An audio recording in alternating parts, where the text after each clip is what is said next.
Padre Santo, te pido en el nombre de Cristo que nos ayudes esta noche. Señor, tú sabes que aún el predicador más elocuente, Señor, no puede lograr nada, que es solo tu Espíritu que obra y que avance el reino de Dios. Señor, ayúdanos esta noche, a través de mi testimonio, a través de quizás una enseñanza. Señor, yo oro por todos los que han venido, que de verdad conozcan a Cristo y que anden en santidad y amor. De verdad, Señor, soy el hombre más débil que has llamado. Por eso te necesito más que ningún otro hombre, Señor. Ayúdanos. En el nombre de Cristo Jesús. Amén. Yo nací en Perú decimos chacra, en un rancho en los Estados Unidos, en Illinois, donde mi familia criaba vacas y caballos. Y yo era entrenador de caballos cuando yo tenía 11 años. Y cuando yo tenía 9 años, mi mamá me llevó a una iglesia y escuché el Evangelio y de verdad me impactó bastante. Empecé a llorar y llorar y llorar y la gente me llevó adelante al pastor. El pastor me habló algunos minutos y después, el próximo domingo me bautizaron y de verdad yo no sabía nada del Evangelio. Yo no sabía lo que había pasado, pero me dijeron que yo era cristiano ahora. Y mi mamá siguió llevándome a la iglesia. Y yo era un muchacho más o menos bueno, obediente. Pero yo no tenía Cristo en mi corazón. Yo no servía a Cristo. Yo no pensaba en Cristo. Solamente yo tenía una moralidad, porque mis padres me habían creado bien. Cuando yo tenía como por ahí 14 años, yo empecé a rebelarme bastante contra mi madre, contra mi padre, aunque mi padre era un hombre muy duro, muy duro. Y empecé a hacer un montón de cosas feas, malas en el colegio, y yo corría con los muchachos no muy buenos, y así era mi vida. Cuando yo tenía 17 años, yo era el líder del equipo de básquet y otras cosas, atleta. También yo estudiaba bastante en el colegio y yo sacaba buenas notas. Era presidente de la sociedad de honores y cosas así. Pero cuando yo tenía 17 años, mi papá y yo estábamos trabajando en el rancho, arreglando un cerco. Y estábamos hablando y caminando y trabajando y de repente él gritó bien fuerte. Y agarré a mi papá y caímos al suelo y él murió de un infarto ahí. En ese momento yo me di cuenta de algo muy importante, que los hombres mueren. Mi papá era mi héroe, era un hombre grande, fuerte, un éxito, un hombre muy inteligente. Teníamos un rancho, una casa bonita, caballos, vacas, un montón de cosas. Mi papá era un éxito. Pero ese día me di cuenta que no importa, los hombres mueren. Y yo sabía, si soy un hombre inteligente voy a morir. Si soy un hombre rico, voy a morir. Si un día encuentro a una esposa que amo, no importa, voy a morir. Si tengo hijos, voy a morir. Y en ese momento mi vida de verdad empezó a cambiar. Yo perdí esperanza y rumbo. Yo seguía con mis estudios y todo, pero yo siempre tomaba. Yo estudiaba toda la noche, todo el día, fin de semana, yo estaba tomando. Muchas veces pasando por exámenes, sacando buenas notas, pero borracho. Y me burlaba de todo. Porque yo pensaba, ninguna cosa tiene importancia, nada. Si llego a ser abogado, me fui a la Universidad de Texas para estudiar. Si llego a ser abogado y soy un éxito, no importa, voy a morir. Y en esa época también yo era pesista. No se nota ahora, pero en ese tiempo sí. Y yo tomaba bastantes drogas y esteroides. Y yo siempre andaba así, muy tenso, enojado, dispuesto a pelear. Y una noche en mi departamento en la Universidad de Texas, yo estaba ahí sentado en mi cama, como la 1 de la mañana, y yo estaba pensando así, yo tenía un montón de esteroides en mi mano, y yo estaba pensando, mi vida es un desastre. Y una palabra que yo repetía, mi vida es miserable, miserable, miserable, miserable. Y de repente alguien tocó el timbre de mi departamento. Yo estaba pensando, la 1 de la mañana. ¿Quién puede ser? Entonces abrí la puerta y era un joven que vivía cerca, en el mismo edificio vivía. Y era un joven, su primer año en la universidad. Era un chibolo más de ese tamaño, ¿no? Un flaquito. Y él estaba ahí en la puerta temblando así. Yo pensaba, oye, ¿qué te pasa? Y él me dijo, tengo que decirte algo. 1 de la mañana, ¿qué tienes que decirme? Bueno, probablemente me vas a pegar, me dijo. Yo le dije, probablemente que sí, te voy a pegar, 1 de la mañana. Entonces, él dijo, Dios me ha dado un mensaje para ti. Yo le miré, ¿qué? ¿Dios? ¿Qué? Dios. 2 semanas, él me dijo, 2 semanas. Dios está diciéndome que debo venir aquí y contarte algo. Y yo pensaba de verdad que el joven era loco. Entonces, burlándome de él, yo le dije, ok, está bien. ¿Cuál es el mensaje de Dios para mí? Y él dijo, que eres miserable.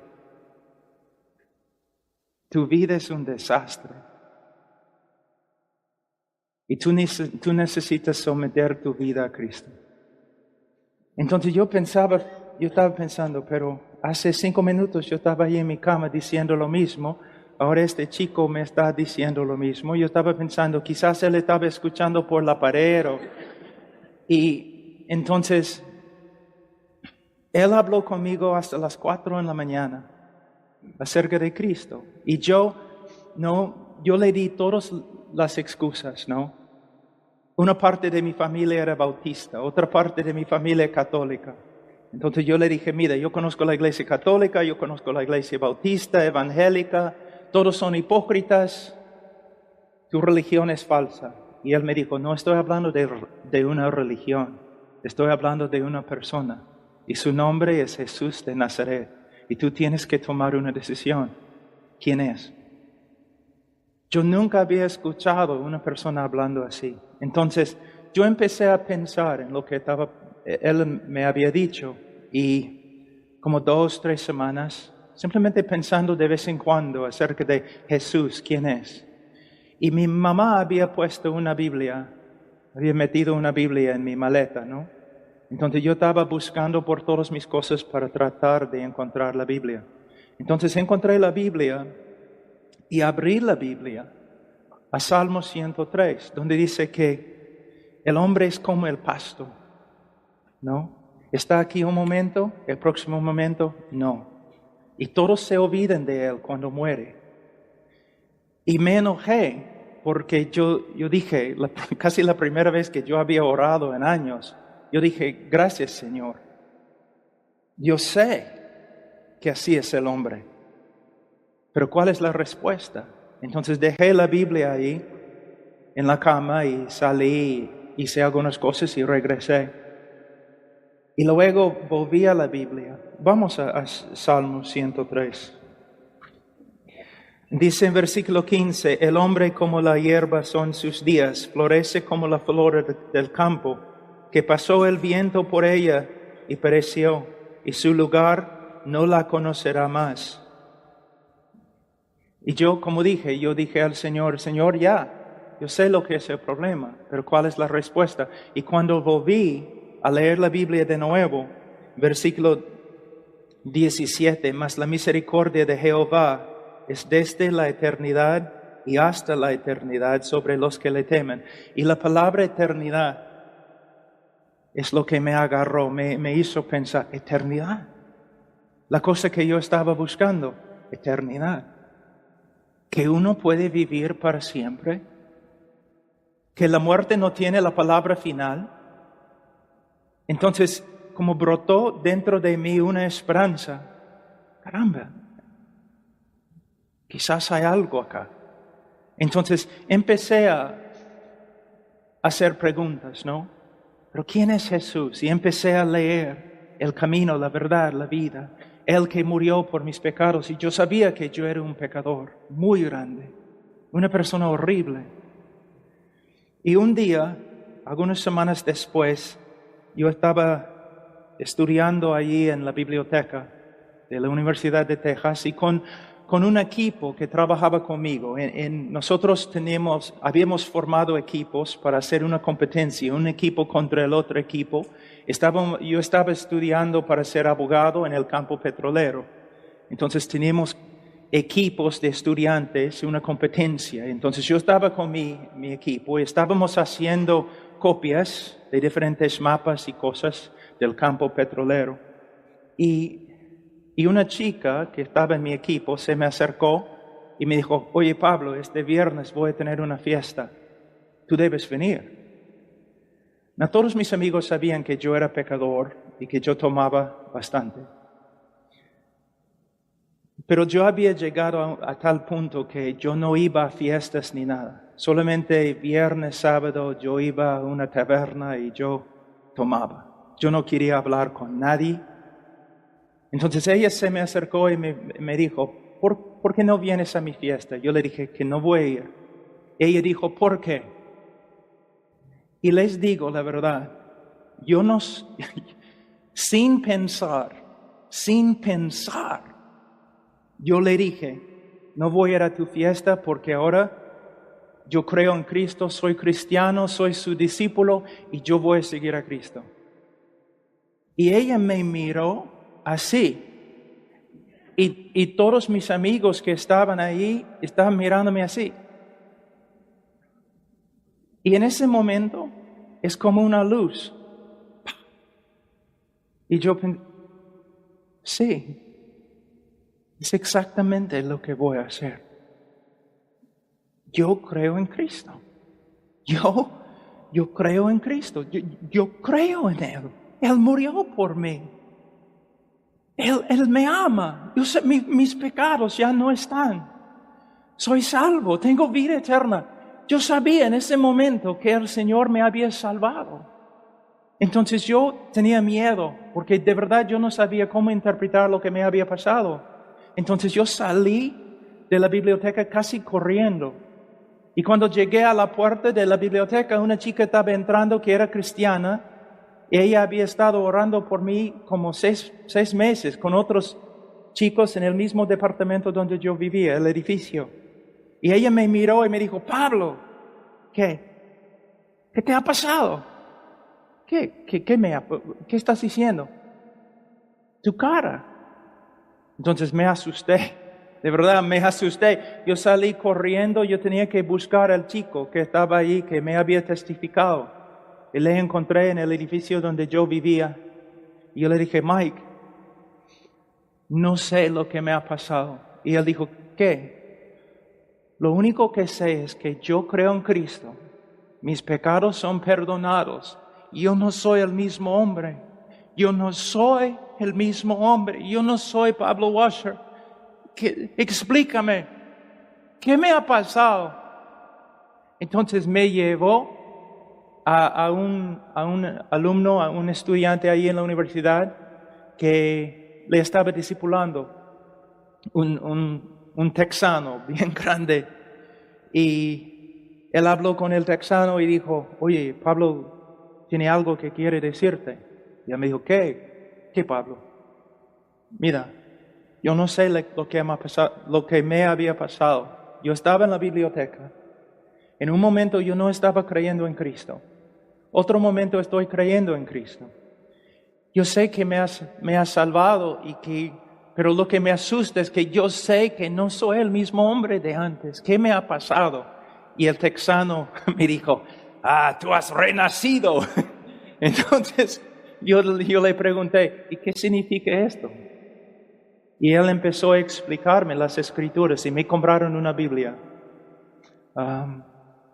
El próximo día y me entregaron la Biblia y yo empecé a llevar la Biblia allí a mis clases y todos mis amigos, al principio ellos pensaban que yo estaba burlándome del cristianismo, porque yo me burlaba de todo. Pero en tiempo ellos, como uno de mis amigos me dijo, Pablo, de verdad, yo pensaba que estabas burlándote del cristianismo, de la religión. Y aunque no soy religioso, yo estaba ofendido. Yo pensaba, ¿cómo puedes hacer tal cosa?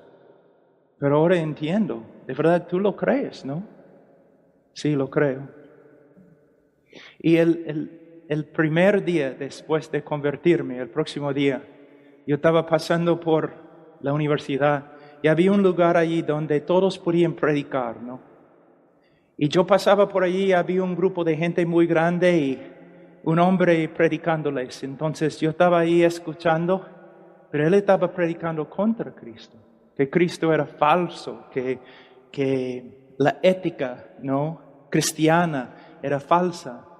Y no sé lo que me pasó, porque mayormente yo no hablaba mucho a personas, pero me enojé y pasé por el grupo y empecé a hablar con el hombre ante todos, diciendo, eres mentiroso, falso profeta, Cristo vive, ha resucitado, vive dentro de mí, me ha cambiado. Mi primer sermón. Y yo era un hombre pecador. Yo solamente pensaba en mí. Como decimos en Perú, yo pensaba que yo era lo máximo. Y egoísta, solamente me amaba. Las otras personas no me importaban. Y yo era probablemente el mentiroso más grande que ha vivido en la tierra. Y yo podía mentir. Una vez después de mentir a una persona, un amigo que estaba conmigo me dijo, Pablo, tú me asustas, porque yo sabía que estabas mintiendo y todavía te creía. Y yo era, y después de convertirme, muchas cosas cambiaron al toque cambiaron. No tomé más cerveza o licor, no me emborraché. Las lisuras, las palabras feas, no más. Pero les digo que luché con la mentira. Pero la diferencia es, antes yo podía mentir y no me afligía mi conciencia. Pero después de convertirme, una mentira de este tamaño, como el martillo del Señor en mi cabeza, en mi corazón, como una espada pasando por mi corazón, y yo tenía que regresar a varias personas y decirles, yo te mentía, yo era mentiroso. Entonces se nota ahí la conversión de una persona, como el Señor obra en su corazón y Él llega a ser una persona nueva, con una nueva naturaleza. Que el cristiano sí, todavía peca, pero no puede vivir en pecado. Y ahora también el Espíritu Santo y la providencia de Dios obrando en su vida no permite que viva en pecado. Entonces, el Señor empezó en su amor y su sabiduría a disciplinarme. Como dice en Ezequiel 36, después de quitar el corazón de piedra y después de poner en su lugar un corazón de carne, el Señor también comenzó a limpiarme de mi idolatría y de mis inmundicias. Y hasta el día de hoy, si tú me preguntas, Pablo, describe tu vida cristiana. La providencia de Dios conformándome a la imagen de Cristo. Sea por medio de enseñanza o sea por medio de disciplina, conformándome a la imagen de Cristo. Entonces me convertí y empecé a crecer Después de como un año caminando con el Señor, yo empecé a predicar en las calles. Bueno, quizás no puedo decir predicar, intentar. Yo intentaba predicar en las calles, pero yo tenía tanto miedo. De verdad, aunque yo tenía músculos y todo, yo tenía miedo de todos. Y como una cobardía increíble.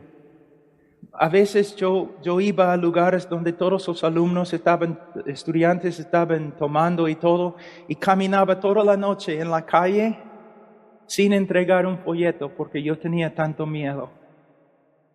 Entonces un día un anciano en nuestra iglesia me dijo: Pablo, hay algunos libros que me gustaría darte y quiero que tú leas los libros. Entonces recibí los libros y uno de los libros era la autobiografía de Jorge Müller y algunos libros de Bounds sobre la oración, un libro de Leonard Ravenhill, otro libro acerca de Hudson Taylor. Entonces empecé a leer los libros. Tozer, hombres que de verdad conocieron a Dios, hombres que caminaron con el Señor, y empecé a ver algo, que nosotros necesitamos estudiar las Escrituras y necesitamos memorizar las Escrituras y meditar en las Escrituras, pero nosotros, sin la oración, no podemos avanzar mucho.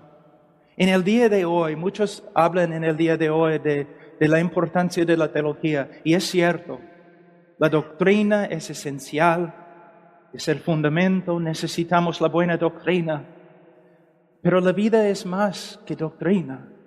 Para vivir la vida cristiana necesitamos el poder del Espíritu Santo, y yo sé que los carismáticos, muchos de ellos, han distorsionado todas las doctrinas acerca del Espíritu Santo, pero todavía, sin la oración, sin el poder de Dios, es imposible vivir la vida cristiana. Tú no puedes ser un cristiano útil al Señor simplemente porque eres inteligente. Es el poder de Dios. Entonces empecé a aprender acerca de fe, acerca de orar.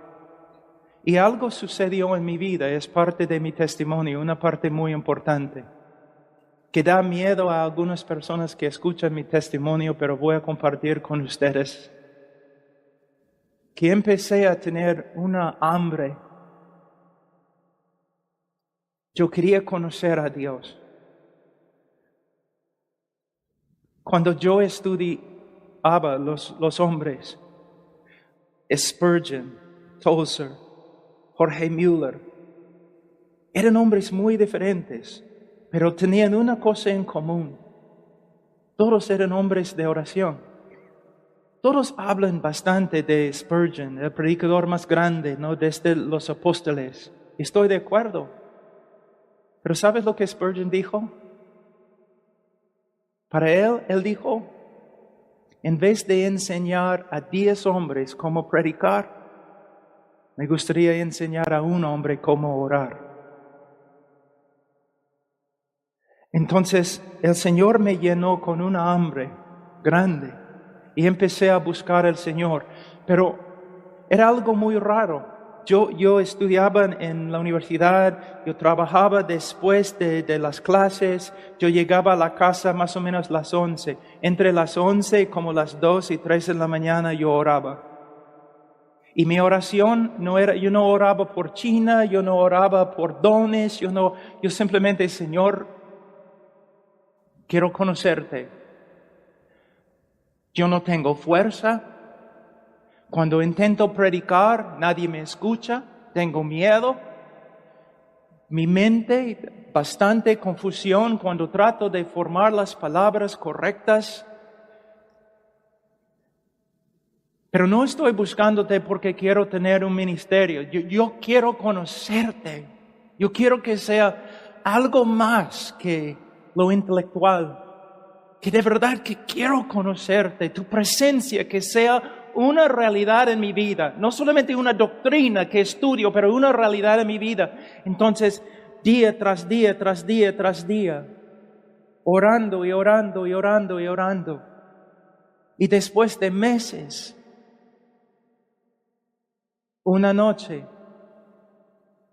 es como todo cambió. Me da tanta pena cuando yo escucho los testimonios de algunos de cómo no el Señor llegó y hablaron en lenguas y un montón de cosas, porque lo que dicen no es bíblico, no es bíblico. Pero buscar al Señor, si oramos y buscamos al Señor, su presencia y su poder llega a ser una realidad. Lo que me asusta en el día de hoy es que muchos están buscando doctrina, buena doctrina. Y está bien, tenemos que tener la buena doctrina, pero no son hombres de oración. Y son hombres tan inteligentes que quizás no necesiten orar.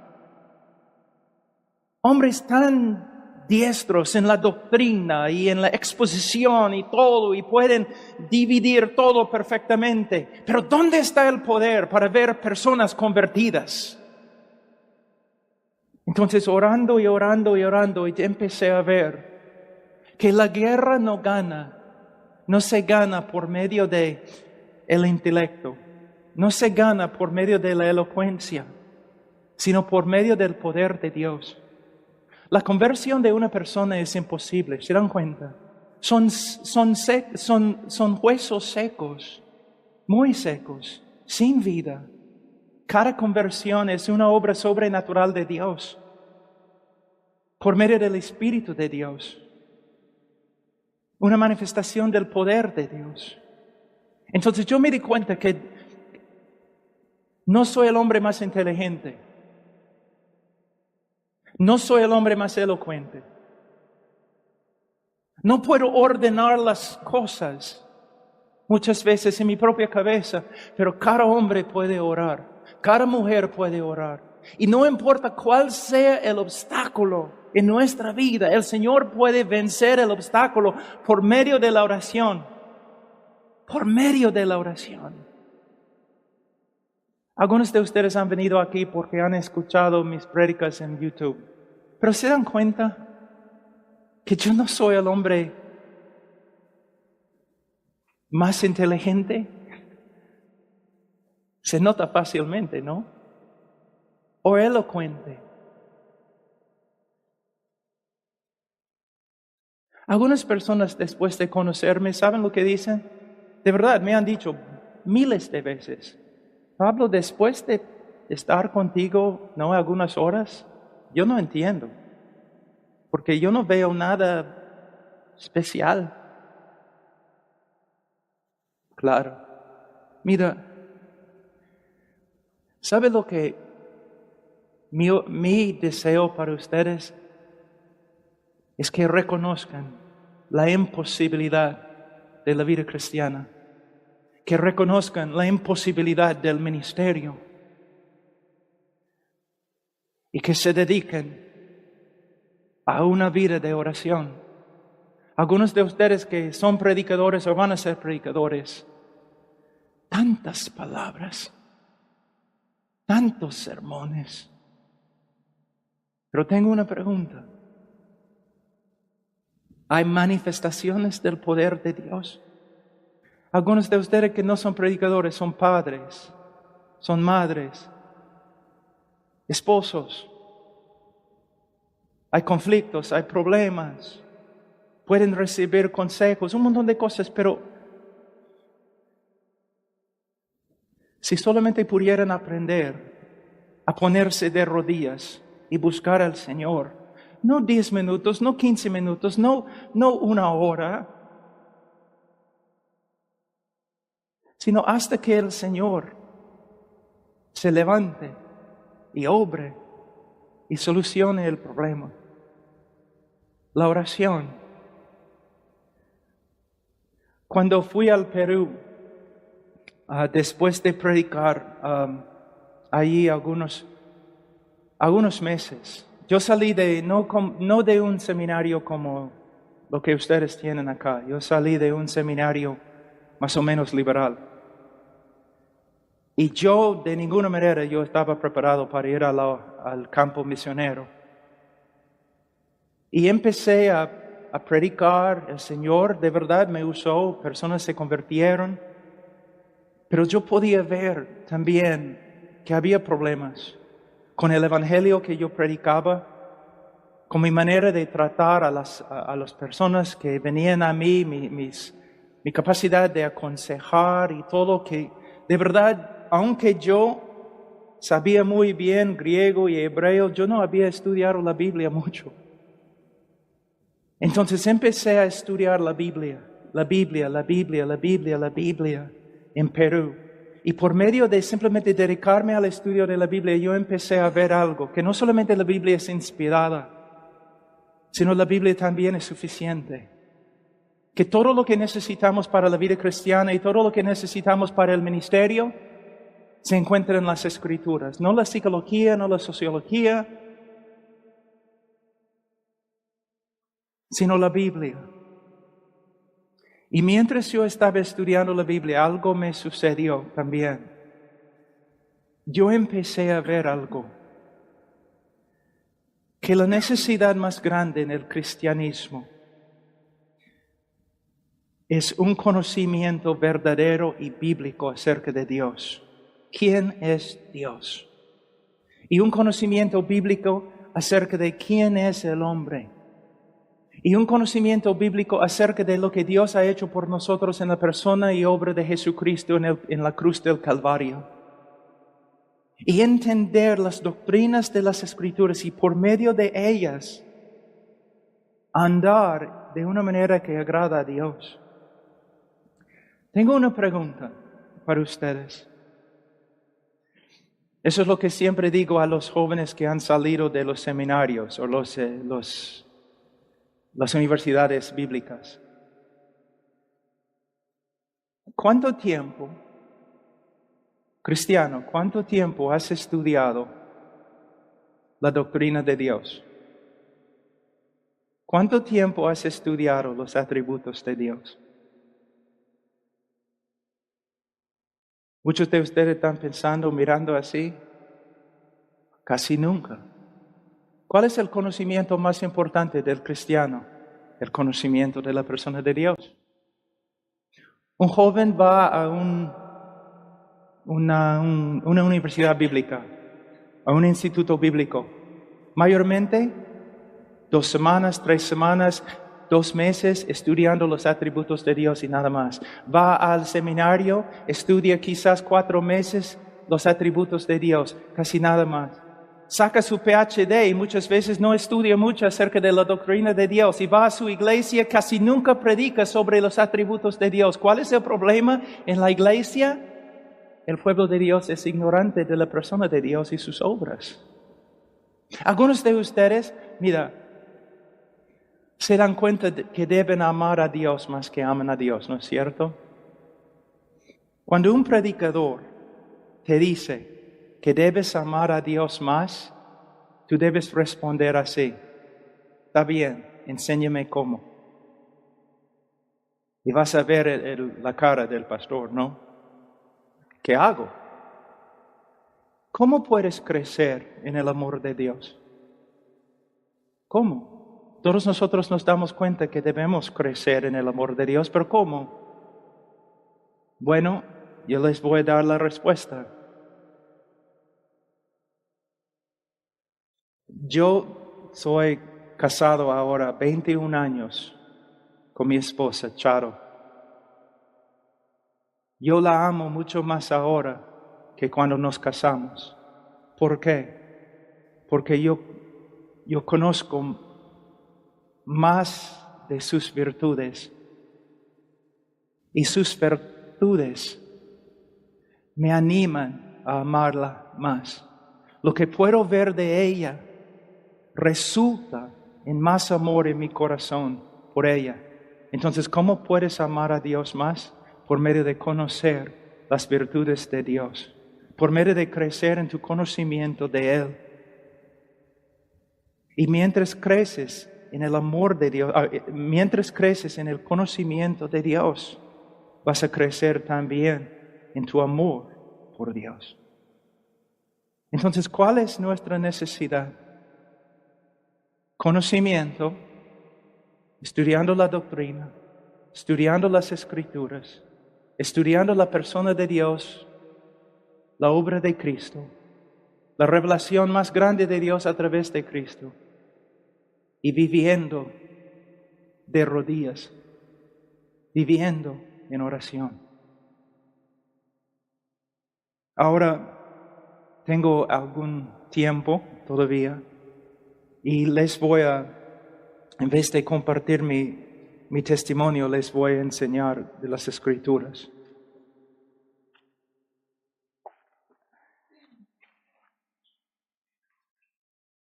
En un grupo de este tamaño, algunos de ustedes son de la iglesia, creo que está acá, otros han venido de otras iglesias. Tengo una pregunta, ¿eres cristiano? ¿Conoces al Señor? Que tengo una pregunta, ¿cómo sabes? Porque te das cuenta que más que 60% de los norteamericanos se creen cristianos.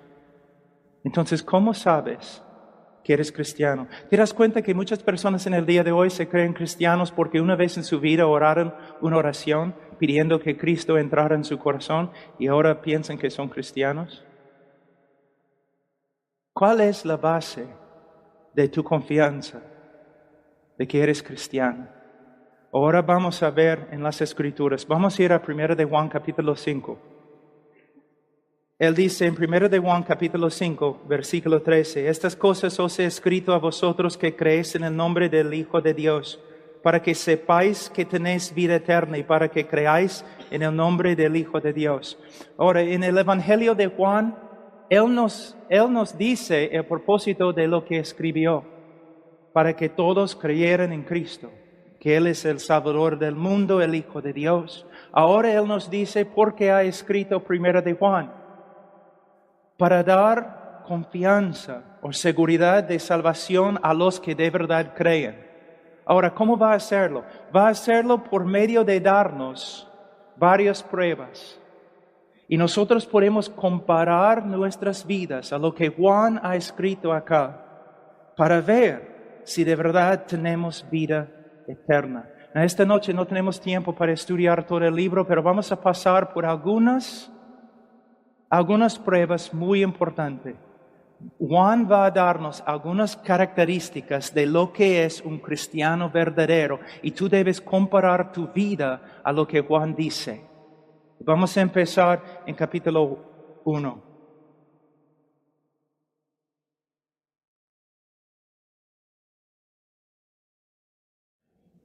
Juan capítulo 1, versículo 5.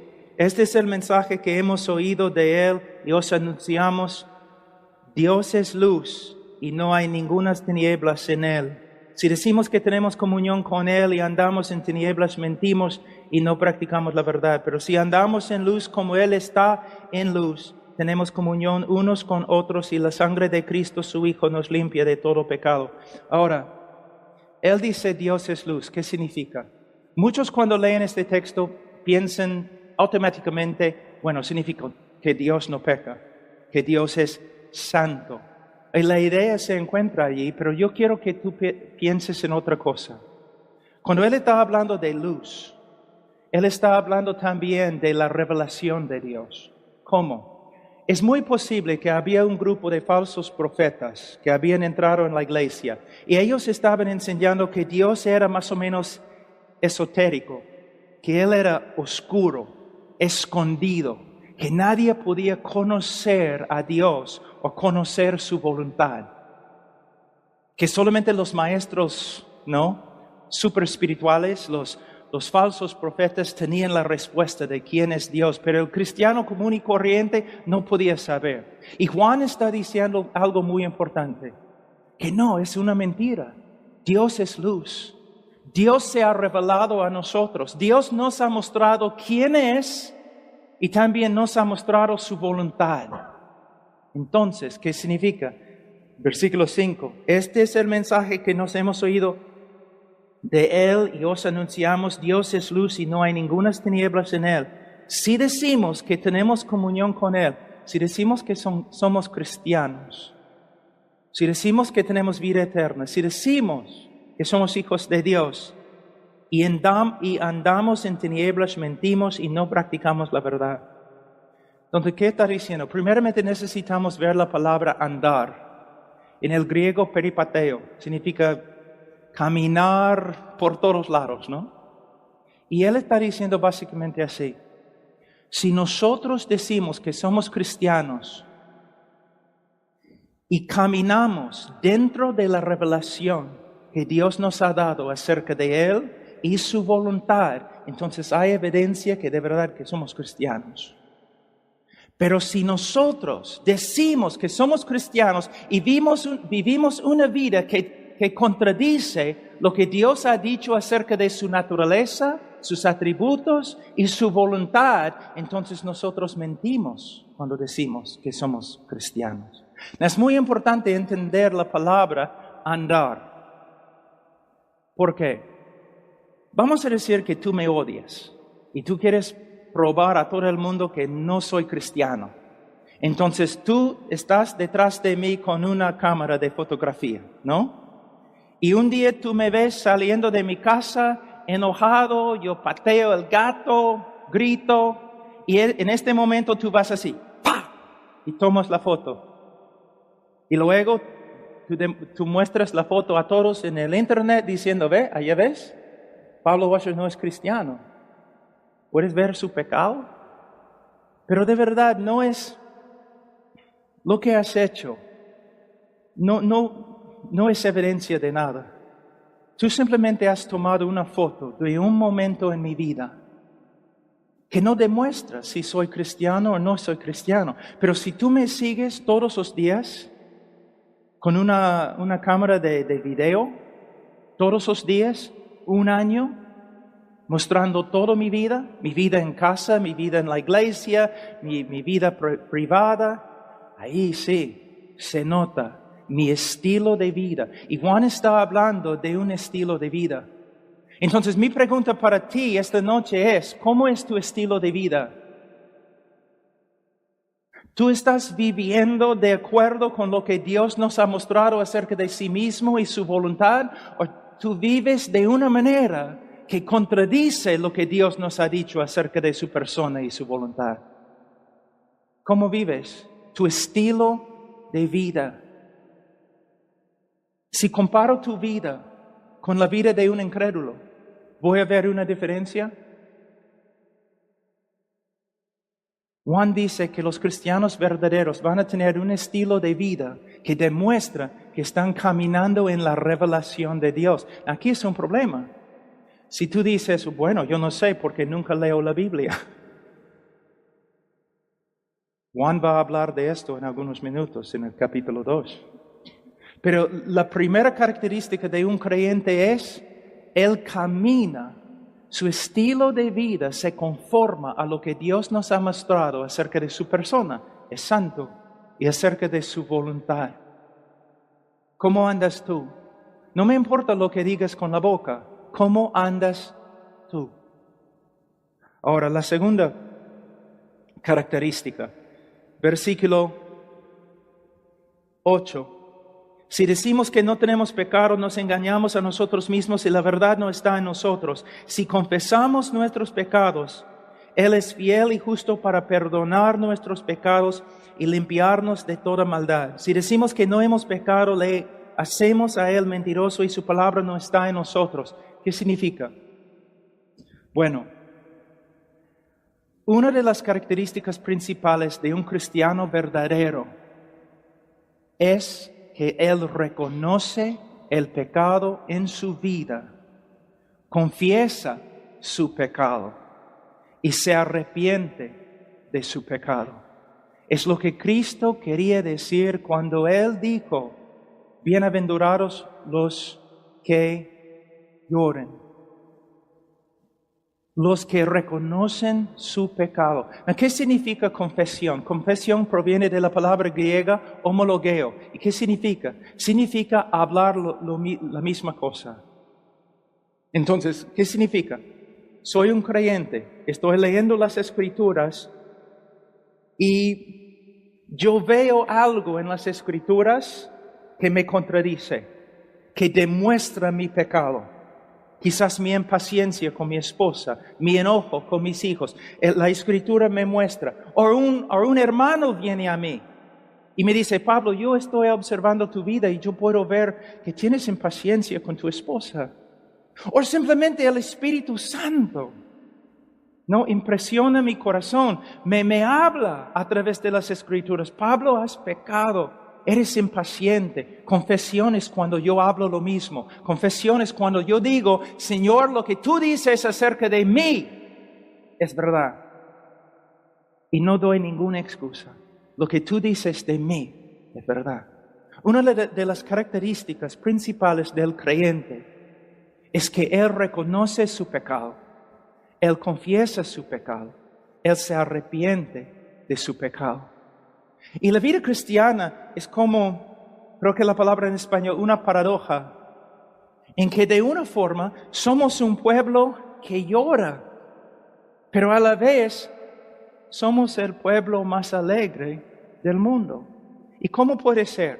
Así es, mira, cuando Jesús dijo en Marcos capítulo 1, versículo 15, ¿no? Que el Evangelio, creo en español, el Evangelio ya, el reino ha llegado, el Evangelio se ha predicado, que todos deben arrepentirse y creer el Evangelio. Arrepentirse y creer se encuentra en el tiempo presente en griego. Entonces, él está hablando de un estilo de vida, que la vida cristiana es el arrepentimiento continuo y fe continuo. ¿Y cómo funciona? Bueno, funciona así. Soy un incrédulo y un día alguien me predica el Evangelio. Entonces, a través de la revelación, la iluminación del Espíritu Santo, yo veo a Dios como nunca. Yo veo su santidad, yo veo su justicia. Y a la luz de su justicia y su santidad, yo veo mi pecado. Y yo me quebranto como nunca. Tristeza. Pero no una tristeza hacia la muerte. Porque mientras me arrepiento, también Dios me revela su gracia a través de Cristo y yo encuentro el perdón en Él. Entonces, aunque estoy quebrantado con respecto a mi pecado, también me alegro en la gracia de Dios a través de Cristo. Ahora soy cristiano y mi vida es una continuación de lo que yo he descrito. ¿Cómo?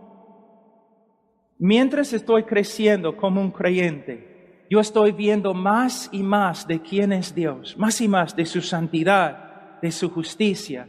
Y también veo más y más de mi pecado, mis fallas. ¿Y qué pasa?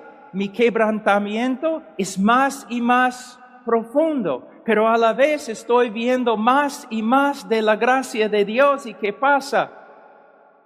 Más y más gozo, no en mí mismo, no en mis obras, sino en quién. En Dios y la gracia que Él me ha revelado a través de su Hijo Jesucristo. Entonces, esta es la vida cristiana. En Rumania, los cristianos, cuando la gente quiere burlarse de los cristianos, dicen que ellos son los arrepentidos. Pero así son los creyentes. Pero muchos se arrepienten sin esperanza, porque no conocen a Cristo, solamente ven su pecado. Pero nosotros, los cristianos verdaderos, siempre estamos arrepintiéndonos, pero a la vez siempre estamos creciendo en gozo, porque nuestra confianza en Cristo crece. Entonces, una característica del cristiano verdadero es que siempre está reconociendo su pecado.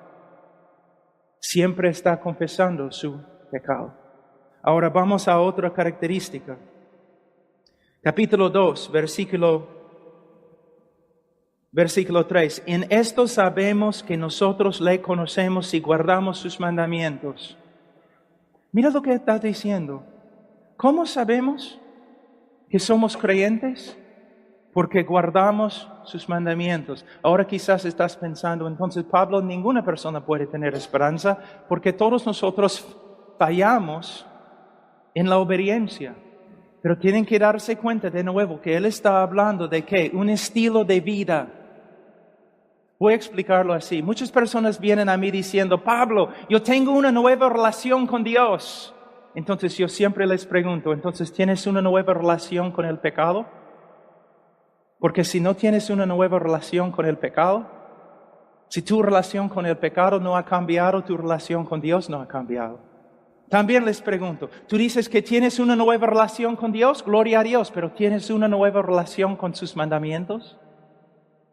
Porque si no tienes una nueva relación con sus mandamientos, no tienes una nueva relación con Él. Entonces, ¿qué está diciendo? Que el creyente verdadero tiene, de verdad, una nueva relación con los mandamientos de Dios. ¿Un incrédulo piensa en los mandamientos de Dios? No. ¿El incrédulo ve la importancia de los mandamientos? No. Cuando un incrédulo desobedece los mandamientos de Dios, ¿se quebranta? No. Pero el creyente, sí. Ahora, el creyente quiere saber lo que Dios ha mandado. El creyente quiere conocer la voluntad de Dios. El creyente quiere obedecer a Dios. El creyente crece en su poder de obedecer a Dios. Y cuando el creyente no obedece a Dios, se arrepiente. Ahora tengo una pregunta para ti. ¿Cuál es tu relación? Describe tu relación con la palabra de Dios. Me da mucho miedo cuando aún los creyentes, supuestamente creyentes, en iglesias bíblicas, nunca abren sus Biblias y solo tienen una Biblia en la mano cuando van a la iglesia. Cuando escuchamos estas cosas, debemos tener miedo. ¿Te das cuenta? Si la única relación con la palabra de Dios que tú tienes es domingo, no. Somos nuevas criaturas. Tenemos un nuevo corazón con nuevos deseos. El deseo de conocer a Dios, el deseo de conocer su voluntad, el deseo de obedecer a Dios y andar de una manera que le agrada. ¿Cómo eres tú? ¿Cómo eres tú? Tu relación con la palabra de Dios, ¿cómo es? Algunos de ustedes son creyentes, pero han descuidado gravemente la palabra de Dios. Les digo que en el día de hoy el Señor no va a juzgarte y aprobarte simplemente porque estás en una iglesia bíblica. El Señor te va a juzgarte por tus acciones. Cristiano, debes dejar de descuidar la palabra de Dios. Debes darse cuenta que es un error, es un pecado grave descuidar la palabra de Dios, no estudiar la palabra de Dios, no memorizar la palabra de Dios, no meditar en la palabra de Dios, no dirigir tu familia por medio de la palabra de Dios. Es un pecado grave. Y si eres cristiano, arrepiéntete, deja de hacerlo. Pero algunos de ustedes nunca estudian la palabra de Dios porque quizás todavía no conozcan su autor. Solamente cristiano por nombre, por nombre. Quizás tú te crees cristiano porque tú dices aleluya siempre. O siempre estás diciendo Dios te bendiga, gloria a Dios. Pero eso no significa nada. La evidencia de tu cristianismo es la obra de Dios en tu vida, que se manifiesta a través de tus acciones. Entonces, el cristiano verdadero, él quiere saber lo que Dios ha dicho, quiere obedecer a Dios y se arrepiente cuando no obedece a Dios. Ahora vamos a versículo 6, capítulo 2, versículo 6. El que dice que permanece en él debe andar como él anduvo. Y tú dices, ¿quién anda como Cristo anduvo? ¿Cómo puede esto ser una característica del cristianismo verdadero? De nuevo, tienes que pensar en el estilo de vida. Estilo de vida. Ahora, ¿cómo? Les voy a dar una ilustración. Cuando yo era niño, yo quería ser como mi papá, de verdad. Yo quería ser como él. Yo hacía todo como él. Él era muy grande, yo un chibolo de ese tamaño. Pero yo quería ser como él. Y nosotros en el invierno teníamos que dar agua a las vacas, a los caballos, porque el lago estaba totalmente congelado. Entonces mi papá era un hombre tan grande y fuerte, no un balde así de agua, otro balde así de agua, y caminando así por la nieve, ¿no? Y yo era más o menos ese tamaño, pero yo quería ser exactamente como él. Entonces yo agarraba también el agua así, con las dos manos, levantando así. Y yo trataba de poner mi pie en sus, creo que pisadas, ¿no? Huellas, así, caminando. Como una araña borracha, ¿no? Una persona mirándome había pensado, este chico está loco. Este niño no puede ser como su papá. Pero nadie había dudado que yo quería ser como él. Se notaba en mi estilo de vida, aunque yo no podía alcanzar la fuerza de mi papá, yo no podía hacer lo que él hacía, como él hacía perfectamente. Se notaba que yo, en mi corazón, mi deseo más grande era imitar a mi papá. Tengo una pregunta, cuando una persona te mira, está pensando, caramba, este hombre quiere imitar a Jesús. O quieres imitar a una estrella de cine, o un futbolista, o un hombre rico, o un hombre mundano, o una chica mundana y famosa. ¿A quién estás imitando? Y mira, no estoy predicando solamente para predicar, ¿te das cuenta? Estoy preguntándote, ¿a quién estás imitando? Tú tienes que contestar la pregunta. Si una persona está observando tu vida, ¿qué va a decir de ti? Va a decir, caramba, este hombre, estudiando la Biblia, tratando de caminar de una forma diferente, todos se burlan de él, pero él sigue adelante. ¿Qué van a decir de ti? ¿O no van a reconocer ninguna diferencia entre tú y los incrédulos alrededor de ti? Personas pueden ver de verdad que el deseo más grande en tu corazón es imitar a Cristo. Y también para los cristianos aquí, para los estudiantes y los teólogos, algo muy importante aquí. De nuevo, no es solamente pensar correctamente, es actuar correctamente. Había un problema durante la Reforma. Los reformados por acá y se puede decir, los anabaptistas por acá.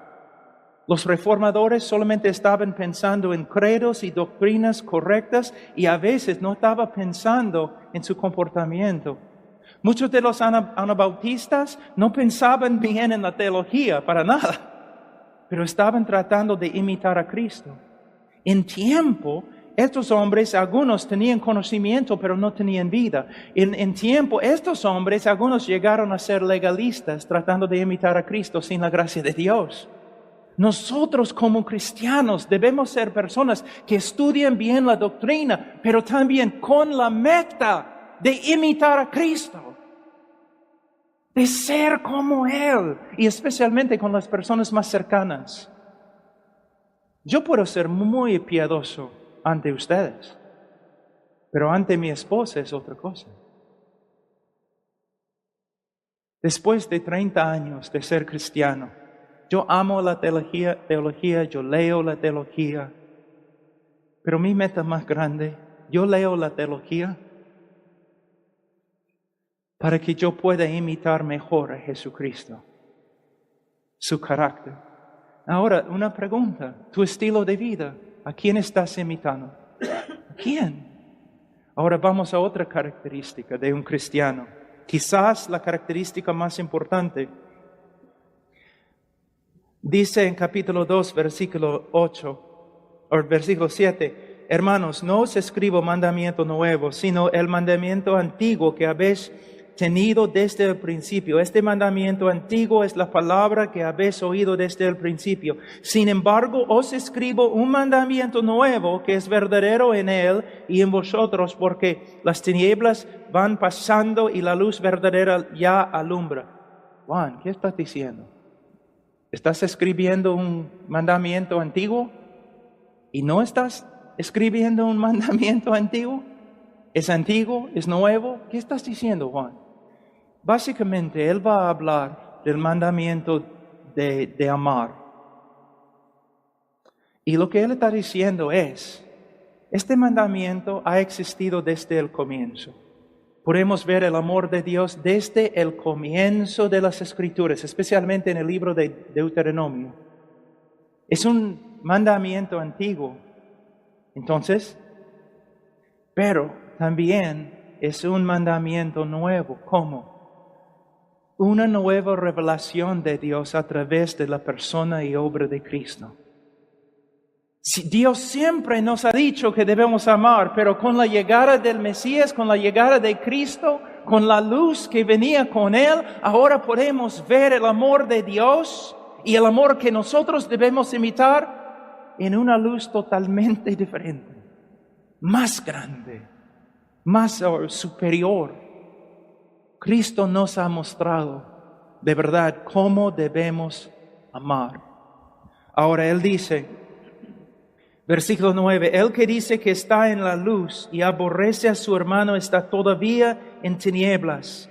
El que ama a su hermano permanece en la luz y en él no hay tropiezo. Pero el que aborrece a su hermano está en tinieblas y anda en tinieblas y no sabe a dónde va, porque las tinieblas le han cegado los ojos. ¿Ustedes se dan cuenta cuántas veces Juan se repite?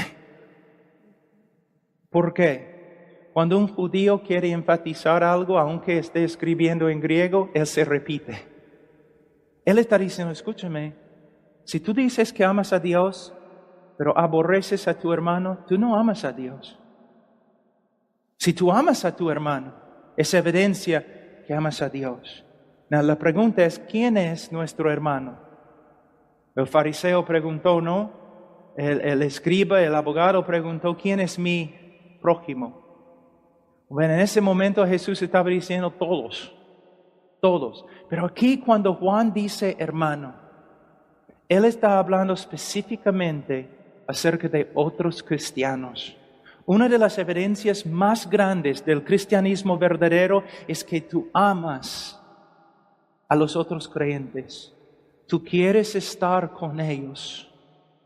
Tú quieres tener comunión con ellos. Tú quieres servir a ellos con obras prácticas. Por eso, a veces yo escucho a personas diciendo, bueno, yo soy creyente, pero ellos no son parte de ninguna iglesia y siempre hablan de los demás como hipócritas. Yo no voy a la iglesia, yo soy creyente, pero yo no voy a la iglesia porque la iglesia está llena de hipócritas. Una persona que habla así, está haciendo la obra de su padre, el diablo. De verdad. Porque está diciendo exactamente lo que el diablo dice. Antes de ser cristiano, en el gimnasio donde yo hacía ejercicios, había una iglesia enfrente y una calle muy pequeña, ¿no? Como quizás 4 metros, y ahí la iglesia. Y los miércoles, cuando los cristianos llegaban a la iglesia, yo abría todas las ventanas del gimnasio y la puerta, y yo tocaba la canción de AC/DC, Highway to Hell, el camino al infierno, burlándome de ellos. Pero ¿sabe qué? El momento que me convertí, yo quería estar con las personas de las cuales yo me burlaba. ¿Te das cuenta? El apóstol Pablo, él quería matar a los cristianos. Pero no podemos encontrar a ningún hombre que ama al pueblo de Dios como Pablo amaba al pueblo de Dios después de su conversión. En las Escrituras, nuestra relación horizontal con la iglesia es evidencia de nuestra relación vertical con Dios. Ahora, les voy a llevar a Mateo un ratito. Mateo 25.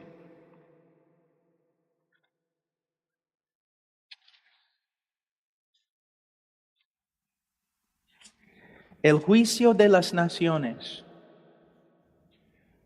Si hay un texto en el Nuevo Testamento que ha sido distorsionado, es este texto. Distorsionado horriblemente.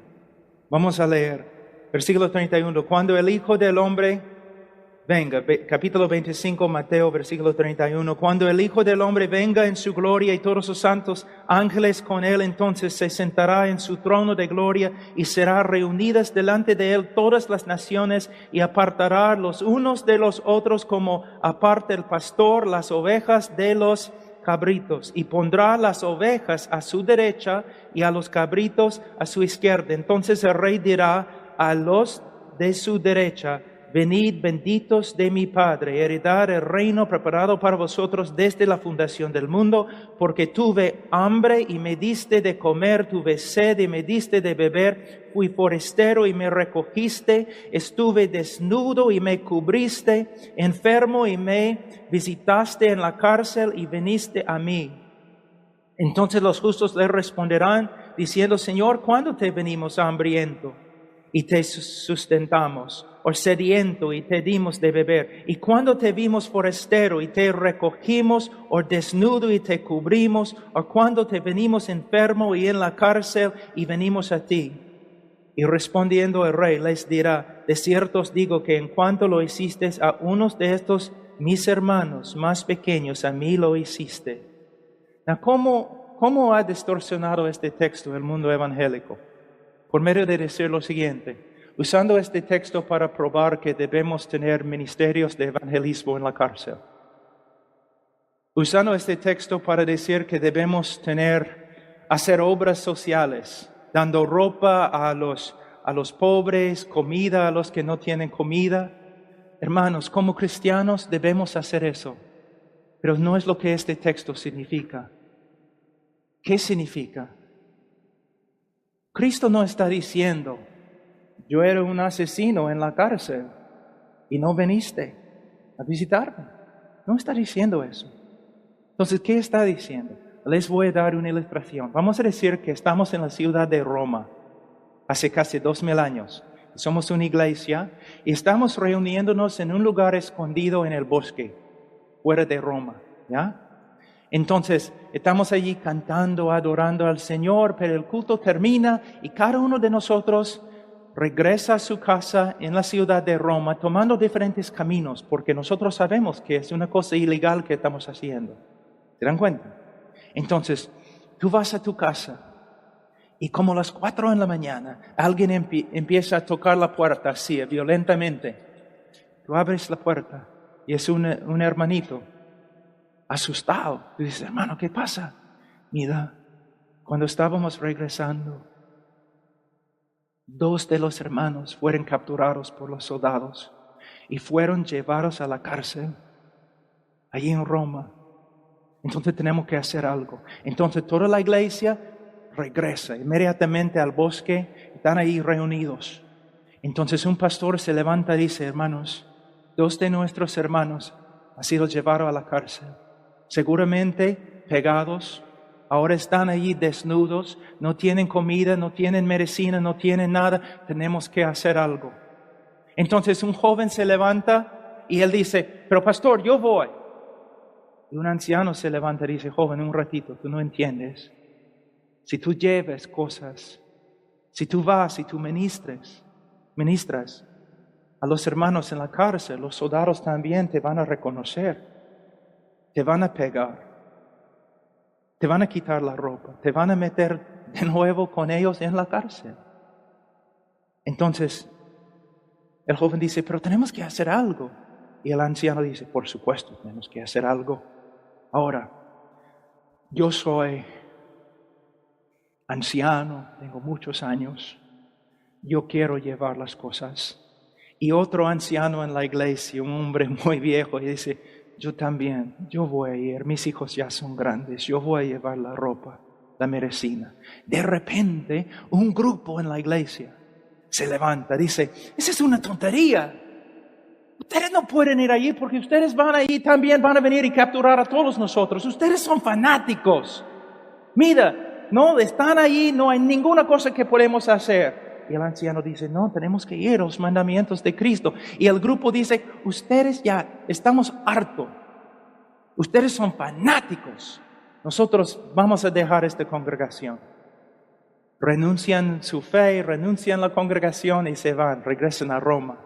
Pero los hermanos verdaderos van a su casa. Todos son pobres. Comienzan a buscar dinero, medicina, ropa. Regresan al bosque.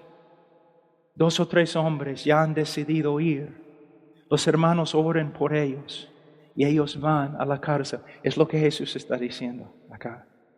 La evidencia de que de verdad somos creyentes es el amor que demostramos a los hermanos en Cristo. Hermanos, en el nuevo pacto, amor no es una cosa. Se puede decir que es todo. Amor. Tengo una pregunta para ti. Yo sé que quizás vayas a una iglesia, pero amas.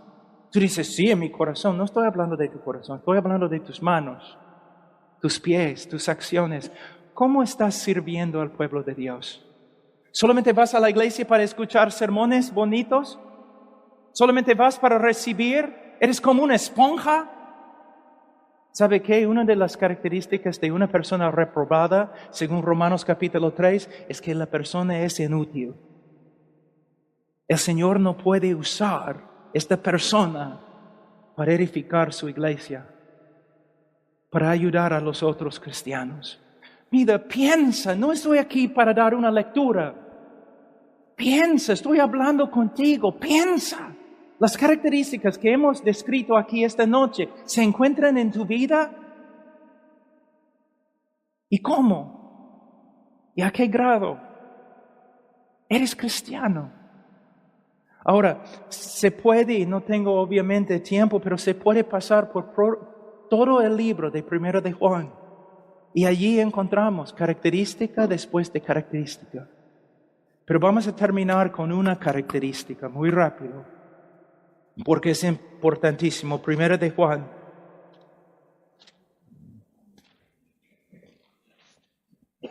Capítulo 5, versículo 12. A versículo 11 se puede. Y este es el testimonio que Dios nos ha dado vida eterna, y esta vida está en su Hijo. El que tiene al Hijo tiene la vida, y el que no tiene al Hijo de Dios no tiene la vida. Cuando yo estaba viajando acá en el avión, me senté al lado de una mujer y a un hombre. El hombre no quería escuchar nada, pero la mujer sí quería escucharme. Entonces yo empecé a hablarle el Evangelio. Y ella, yo creo que de verdad, ella, no, parece que es creyente. Pero yo le dije, mira, en mi misión, que yo empecé, yo hablé así a propósito, en mi misión que yo empecé, nosotros damos comida a los niños en diferentes partes del mundo, nosotros enseñamos a los niños gitanos cómo leer en Rumanía, nosotros hacemos iglesias, apoyamos a cristianos que están siendo perseguidos, un montón de obras buenas que estamos haciendo.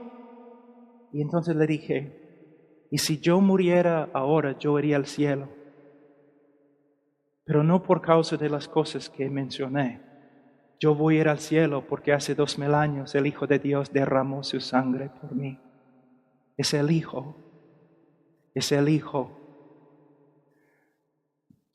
No soy una persona religiosa.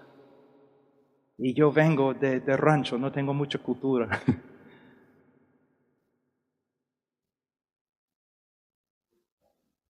Pero es el amor de Cristo que me tiene como un cautivo, como un esclavo. Y el conocimiento de que mis obras son como trapos de inmundicia. Y mi única esperanza es la persona de Jesucristo. No la moralidad, no la iglesia, no obras, nada. Todo es como, de verdad hermanos, como excremento. Soy salvo porque Cristo murió por mí hace 2000 años. Nuestra única esperanza. Pablo dice en el libro de Filipenses que los cristianos verdaderos son los que se glorían en Cristo, que se jacten en Cristo. Nuestra única esperanza es Cristo. Si tú vienes a un cristiano verdadero y tú dices, ¿sabe qué? Tú eres una persona tan linda, tantas buenas obras, tan buena eres. De verdad, tú vas a ir al cielo. Un cristiano verdadero sabe lo que va a hacer, cómo va a responder, va a vomitar, va a gritar, no, no, no. Él murió por mí. Él murió por mí. Nada más. Nada más. Me salva no por causa de mí, sino a pesar de mí.